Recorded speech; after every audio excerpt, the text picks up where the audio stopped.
কেউ বলে বড় তেলাপিয়া মাছ, কেউ বলে নাইলোটিকা মাছ। তো যাই হোক, আজকে যে যা বলে, আজকে তেলাপিয়া বা নাইলোটিকা মাছ দো পেঁয়াজা করব। তো পেঁয়াজ আদা রসুন দিয়ে ভেজে নিচ্ছি ভালোভাবে। এই যে আদা রসুন দিয়ে দিলাম পেস্ট, ভালোভাবে পেঁয়াজ নেড়ে চেড়ে কষিয়ে নিচ্ছি। দিয়ে দিলাম লবণ, হলুদ, কাঁচামরিচ, লাল মরিচের গুঁড়া, ভালোভাবে সব কিছু কষিয়ে নিব।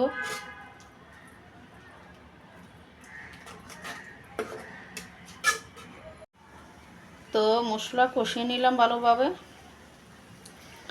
এবার দিয়ে দিব মাছ।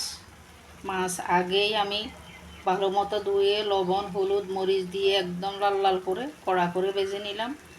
নাইলোটিকা হোক তেলাপিয়া হোক, যেই মাছ হয় বলুক, এই মাছটা কিন্তু একটু নরম, তাই ভালোভাবে ভেজে নিতে হবে। ভেজে নিলাম। এবার দিয়ে দিব মশলা, মাছ। তো মাছ দিয়ে দিলাম, আর একটু নেড়ে উল্টি পাল্টিয়ে কষিয়ে নিব মশলা সহ মাছ। এই মাছটা কিন্তু অনেক বড় মাছ, একটা মাছই প্রায় 1.5 কেজির উপরে হয়েছে, অনেক বড় মাছ। তো আর একটু কষিয়ে ঝোল দিয়ে দিব।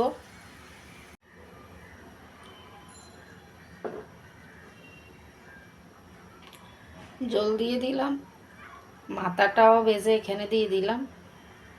তেলাপিয়া মাছের মাথা দিয়ে অন্য কিছু রান্না করা যাবে না, তাই দিয়ে দিলাম ভেজে। তো এবার উঠিয়ে মাখা মাখা করে নিব। হয়ে গেল আমার নাইলোটিকা মাছের দো পেঁয়াজা। একবার এভাবে রান্না করে দেখবেন, স্বাদ মুখে লেগে থাকবে। তো আজকে পর্যন্তই। সবাই ভালো থাকুন, সুস্থ থাকুন, নিরাপদে থাকুন।